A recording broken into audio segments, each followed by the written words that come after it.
Oh, good morning and welcome to our poetry program for today. It is a difficult world that we live in, and I think when we face the worst of humanity, it's also important for us to remember that the best that is in us is still very, very good. And so we're going to have a program of poetry today that focuses on beauty, inner beauty, beauty in the world around us, discovering beauty within ourselves and in each other, but also recognizing that the way that we recognize beauty is to see it in contrast with that which is not. I think that's not unusual. We recognize light in contrast to darkness, good in contrast to evil.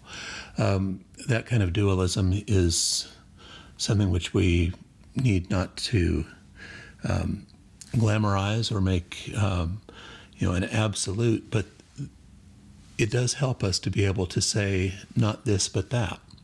And when we think of beauty, it's not always clear that we're thinking of the intrinsic quality of something, but we are thinking of how we interact with it and what it does within us.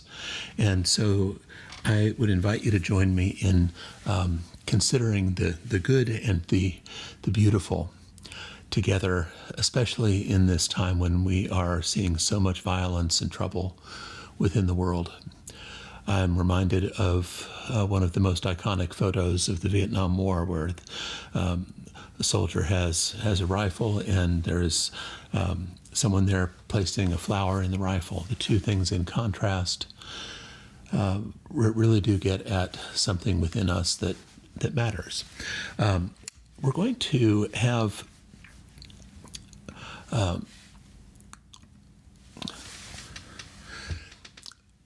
several poems here that are relatively recent. In fact, most of them are pretty recent. Not all of them, but most. We're going to begin with The World is a Beautiful Place by Lawrence Ferlinghetti, and then move into Late Afternoon Stroll on the Cliffs with Laure-Anne Bosselaar, on Phantasmagorique number 15, a painting by Goodell, and that is the subject of the poem by Garrett, Hongo.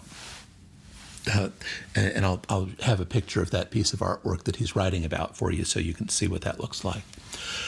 We'll have one that I think is just marvelous, the Loire Valley, Solstice 2015 by Cynthia Hogue. It reminds me of a time I was in the Rhone Valley and living in Switzerland, and that there really is nothing quite like being in another place where you feel so connected with the world around you.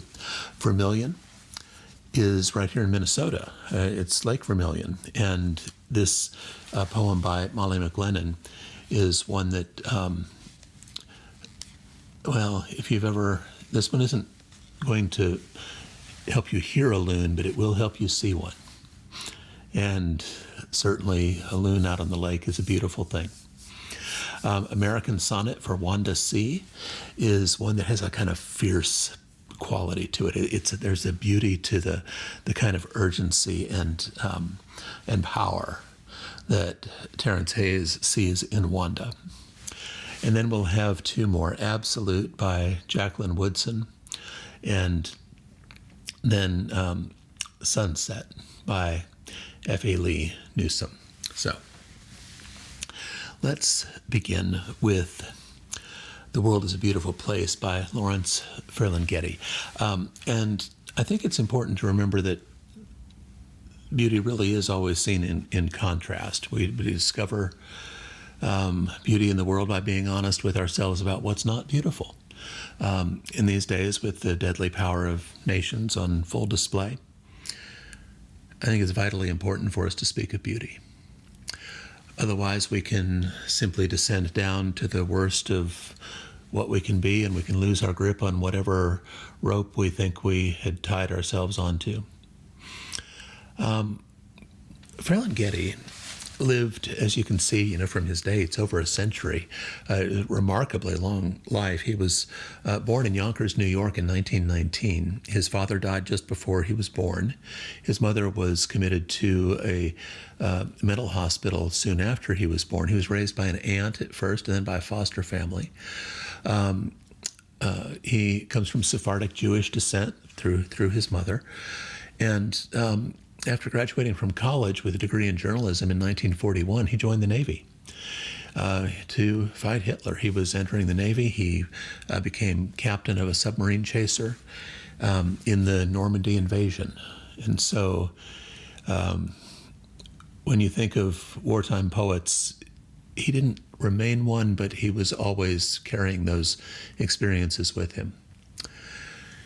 After the war, 1947, he earned his master's of English literature at Columbia University in New York, and then he decided he was going to go and earn a PhD at the Sorbonne in Paris. And on the ship across the water, he met a woman who would become his wife, and in 1951, they moved back to San Francisco.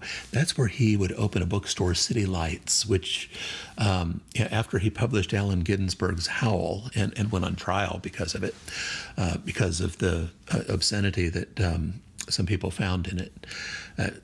Acquitted, of course, he was. But he became the spiritual center. City Lights became the spiritual center for the beat poets.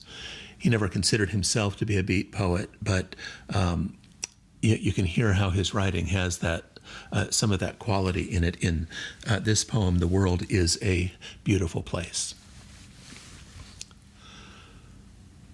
The world is a beautiful place to be born into. If you don't mind happiness not always being so very much fun. If you don't mind a touch of hell now and then. Just when everything is fine, because even in heaven they don't sing all the time. The world is a beautiful place to be born into, if you don't mind some people dying all the time, or maybe only starving some of the time, which isn't half so bad if it isn't you. Oh, the world is a beautiful place to be born into if you don't much mind a few dead minds in the higher places, or a bomb or two now and then in your upturned faces, or such other improprieties as our name-brand society is prey to, with its men of distinction and its men of extinction, and its priests and other patrolmen, and its various segregations and congressional investigations and other constipations that our fool flesh is heir to.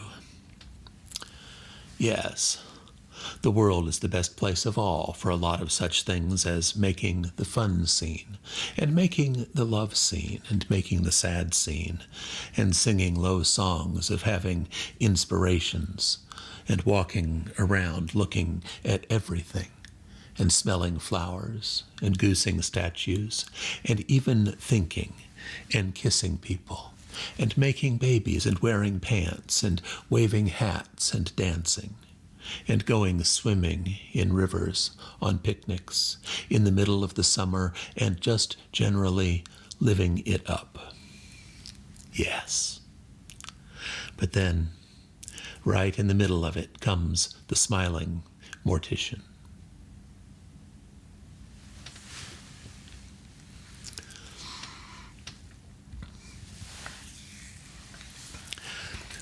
Well, following in the same vein, recognizing that beauty is only truly visible in contrast to what it's not, we have Laure-Anne Bosselaar's Late Afternoon Stroll on the Cliffs. It's got the 14 lines of a sonnet. It is a sonnet. The meter is not iambic pentameter, though, so it's more of a modern sonnet that plays around with the form a bit, and that seems to be appropriate in a poem like this, where the rhythms and there's a breeziness to it. There's a lot of alliteration. You'll hear a lot of internal rhyme. And as to the content, in the Romance languages, Bosselaar says death's gender is feminine, which is true, la mort. And here she's going to walk with her friend, this feminine death, on cliffs overlooking the Pacific Ocean, and the beauty that they see together is no illusion, despite the final line of the poem. Late Afternoon Stroll on the Cliffs by Laure-Anne Bosselaar. As usual, death sweetly slips her arm in mine, and we take a deep breath from the eucalyptus breeze.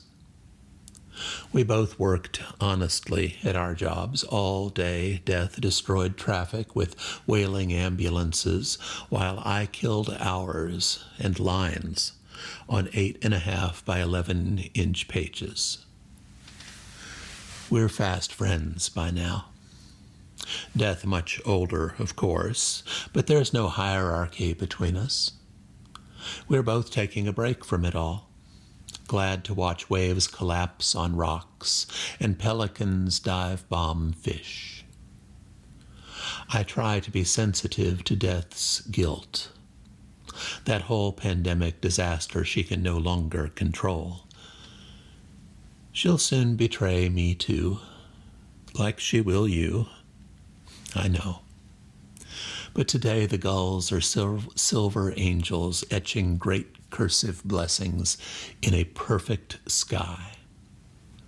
So death and I make believe we believe that, and amble on.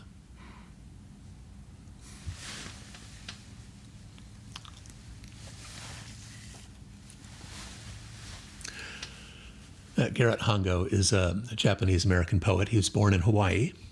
And in addition to poetry, he writes memoirs. His focus is often on the experience of Asian Americans and the difficulties faced by immigrants, especially those who are living within a largely Anglo-dominant culture. He has written about the internment of Japanese Americans in the American concentration camps that we kept open in this country during World War II. And the spiritual quest for origins and for displacement and finding your home when you're displaced. These are things that motivate much of his writing. And of this poem, on Phantasmagorique number 15, a painting by Kathy Goodell, he is taking this abstract kind of oval, egg-shaped painting with all of its colors in it. You can see it here. And he's finding a way to put some of that into words. He says, the painter Kathy Goodell asked me to write something on one of her artworks for a one-woman retrospective that she had late last spring. And he chose Phantasmagorique number 15, which he says is a captivating and complex image of an oval canvas that had a plethora of textures and features. The overall shape suggested an egg with an irregular reticulated surface. It inspired a rhythm of seeing, free of allusions to any kind of narrative, and yet seemed to imply an intuitive language of looking that I thought I'd try to render. And this was a challenge for me as I write so much narrative poetry, and the result was this poem. So here's Garrett Hongo's poem on Phantasmagorique number 15, a painting by Kathy Goodell. Oh, and two comments before reading it. You'll see a word at the end of the first line, and you think it might rhyme with the end of the second line, which is rouge. So you think anagoge, something like that. Anagogy is how it's usually pronounced. And it is really interesting for me to see it. And the reason why I wanted to keep it in, why I wanted to read this poem to you is because I saw that word. It's actually the fourth way of reading a text. There are three ways of historically reading sacred texts within Judaism. And it's something that's been expanded to other traditions as well. But you can read the literal text, exactly what it says. You can read the allegorical reading of the text, where you take that story and then you sort of spin it into an allegory, and you can make it mean more than just the literal reading of the text. This happens all the time with reading biblical literature. You can do a third moral reading of the text, and that's one where you're reading for what's right, what's wrong, what's good, what's evil, and using the text as a way of reflecting on that. And then there's this fourth way. This fourth way is this, it's anagogy. It's a mystical, spiritual reading of a text where you're reading the story for, it can get actually really rather detailed and deep. There are times in Jewish interpretation of some biblical texts where simply the shape of a letter becomes a way of exploring the nature and purposes of the divine. And the use of certain letters and certain names might carry certain mystical meanings. So his suggestion that an anagogical reading of this painting is sort of right up front suggests to me that there's something of beauty here that is transcendent. The second thing that I want to mention about this poem is that it has a word in it that I ordinarily would avoid using in this poetry program, but we're all adults here. And so I'm not going to shy away from it, but I do want to at least give you a little heads up that I'm aware that ordinarily I don't include any of the common swear words in poems. Or if I do, I kind of bleep over them. But the poem's too good not to share, and the feeling that word creates is the contrast that the poet needs to reflect the beauty that he hopes that we can see in this painting. So here we go. Oh, went too far. An initial fine-grained impulse is to claim an anagogy, the pure image not enough in its ochres and rouge for us, who, like Ariadne, long to weave its spackled ore within our sight without retreat to the ovoid view of Mars we would recall from the probe's first aching photos, showing us as much of absence as any articulation of what an alien language might say with its discolorations along the risen seafloor face of a mountain, barren of blessing, garneted with Pompeian lavas and eddyings, predicted to evanesce under our mesmeric gaze. We retreat from witness of its charnel blooms, our own premonitions of decay, but the eternal itself, balanced on its white stool, elephantine oval, baroque bruisings of loss, dorsal of earth, clawing nail of Cimabue trapped within the splintered, shit-colored rot of the cross no one regrets having disavowed, still rises in our guileless dreaming. Pure blood from our yellow bones, a quail's pure egg, speckled in splashes of sleep.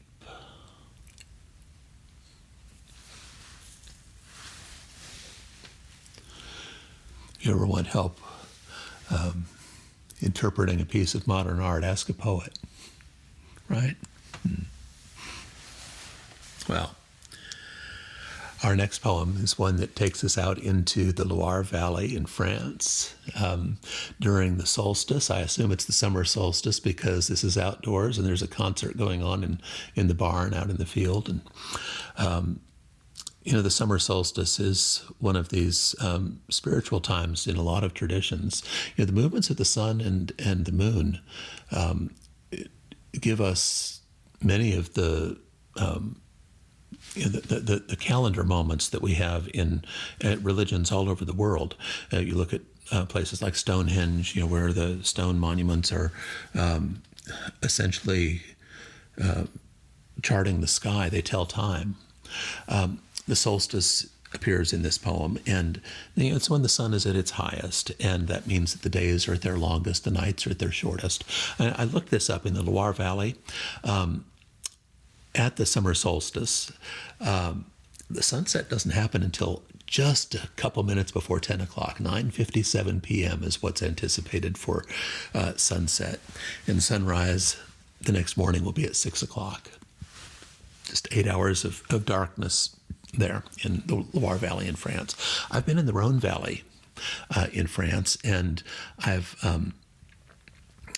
been there late at night walking along, an old stone fence made out of native rock, dug from the fields by the farmers who, if you don't take the rocks out of the fields, you can't plant them. And so they use them to build their buildings and their homes and the fences that go between, fields and grazing areas in the property. There's the beauty of being in a moment in a space like this where you don't really speak the language, but you don't need to, where you simply breathe in this air and recognize what an extraordinary thing it is to hear the music of the spheres, to be in the presence of the creation itself. Well, it's almost enough to help us feel like we belong, and that's part of what this poem gets at. The Loire Valley, Solstice 2015 by Cynthia Hogue. The uncoursed sun, a vulnerable evening's chords of fallow field. The mounded rows you think at first are graves, which we traverse to reach the 1,000-year-old fortified grange. Somehow it missed the war through everything, though everything near the railroad's gone to bits. Nothing in this place to fix or modernize. No one to claim it. Someone's vision was to fill the vaulting barn once a year with music around now. Silence opens wooden gates made from the primeval forest cleared to farm. The pockmarked limestone walls enclose a cluttered courtyard in the middle of which humans mill, perusing CDs, having drinks among the cattle stalls. Inside is Bach, and tonight an owl whose contrapuntal hoots you hear before you see him land high in the rafters, just like your dream of flying. At midnight, sun dipped down at last. The full moon floodlights the watchtower, the gates closing. We're cast out to the carless field, nor other farmstead near to dim the sense of not belonging here.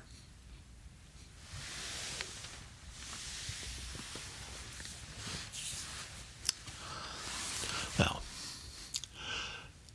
let's go from France to Minnesota. How about that? Molly McGlennen is a poet of Anishinaabe descent. She's originally from Minneapolis, so this is home. She's an associate professor of English and Native American Studies at Vassar College in Poughkeepsie, New York, and that's where she currently lives. And she writes this about Vermillion, which is one of the largest lakes in northern Minnesota. Of course, you knew that. She says, official state documents boast its capacity for settler recreation, the Lake of the Sunset Glow.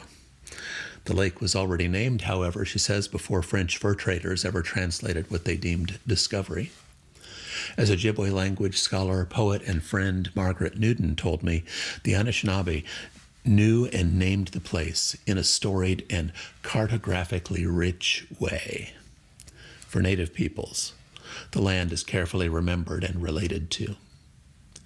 These are the stories that I'm interested in telling through poetry, the ones that orient our relationship to places on indigenous terms. I invite you to listen for the light in Vermillion by Molly McGlennen. She opens with a quote. The lake was originally called Anamanig, which means ochre, because it was remembered by Anishinaabe as a place that the people of the red ochre culture lived. Margaret Newton. This poem also has a nice long kind of stream-like quality to it, as if you were looking at light that was just streaming over the water toward you. The red eye of a loon for vision. Depths of water, who can say what will pass as protection? Reeds, edges of place are only temporary. Circling filters the blues and greens as they have always done. Dives for minutes. Crayfish, light refracted. What could be slowed just enough to catch a meal or your eye. Indelible flash. A crimson ribbon ablaze, crossing the lake where you stand, watching just then with the grasses from shore. I don't know if that took you up to your cabin on a lake, but that's kind of where it took me. All right, Terrance Hayes. He was born in Columbia, South Carolina. He studied to be a painter, and he got to be a really good basketball player. He published a collection called American Sonnets in 2018, which has received a half dozen or more honors and awards. And his poetry is filled, I've read you a couple of his before, with grace and tenderness. There's humor, truth-telling, and just brilliant turns of phrase. And here he offers a sonnet with an attitude. Where beauty is fierce, it is insistent. He's a professor of English at New York University, and he wrote this American sonnet for Wanda C. You'll see how he couldn't help but write one for her.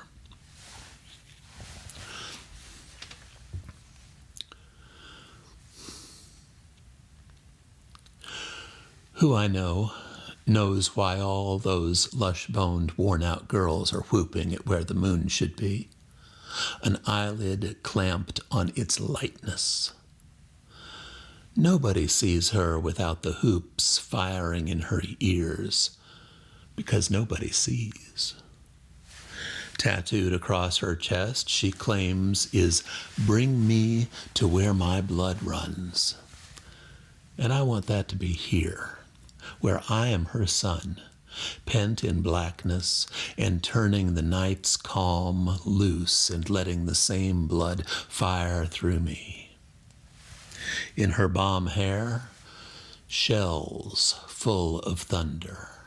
In her mouth, the fingers of some calamity, somebody foolish enough to love her foolishly. Those who could hear no music weren't listening. And when I say it, it's like claiming she's an elegy. It rhymes because of her with effigy. Because of her, if there is no smoke, there is no party. I think of you, Miss Calamity, every Sunday. I think of you on Monday. I think of you hurling hurt where the moon should be, and stomping into our darkness calmly. You have a wonderful way of capturing the rhythm of a fiercely beautiful, strong woman that he would like to be her son. All right. We're going to turn now to Jacqueline Woodson, and here is her poem, Absolute. And it's one that it really does invite you to discover and celebrate the beauty that you find within yourself.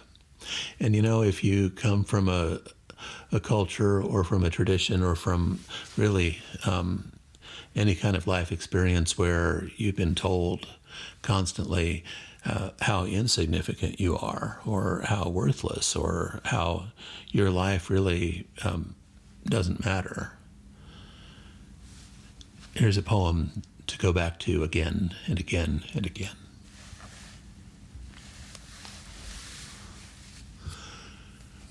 The summer I was 10, a teenager named Kim butterflied my hair. Cornrows curling into braids behind each ear. Everybody's wearing this style now, Kim said. Who could try to tell me I wasn't beautiful? The magic in something as once ordinary as hair that for too long had not been good enough, now winged and amazing, now connected to a long line of crowns.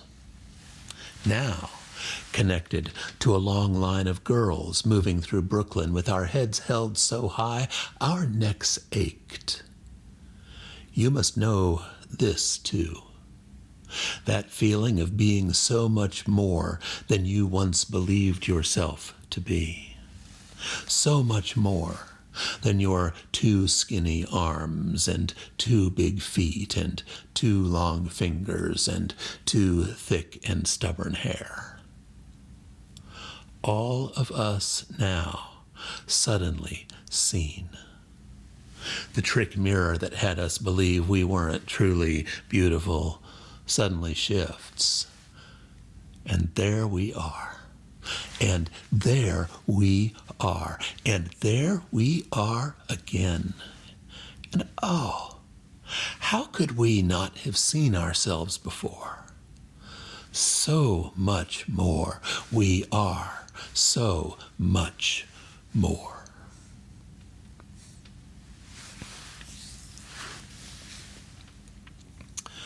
Jacqueline Woodson says that I want black and brown girls to walk through this world knowing how amazing they are, knowing how brilliant they are, how magic they are. So this poem was written for and is dedicated to each and every one of them.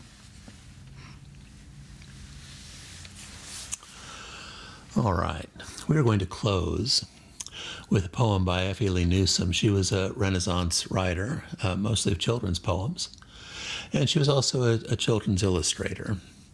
And this poem is just as brief as its subject can sometimes be, and it's called Sunset.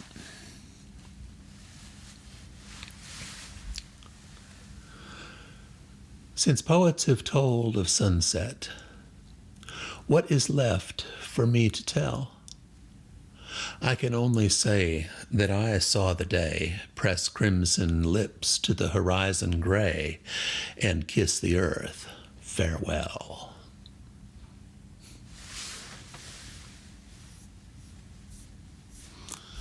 Well, thank you for joining me for a program on the poetry of beauty today.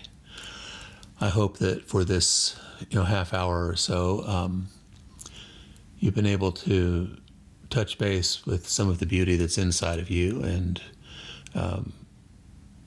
bring to mind some of the beauty that's in this world around us, not just in the natural world, in the loons and the lakes and in the music in the middle of the night, but also in other people, in the goodness that lies inside each of us. These days, as we enter into a time of intense national conflict, international conflict, some of the worst since World War II, hold on to what's beautiful. Because if we can do that and hold on to what's good, maybe we can keep our balance. And maybe, in the end, we can bring about some peace.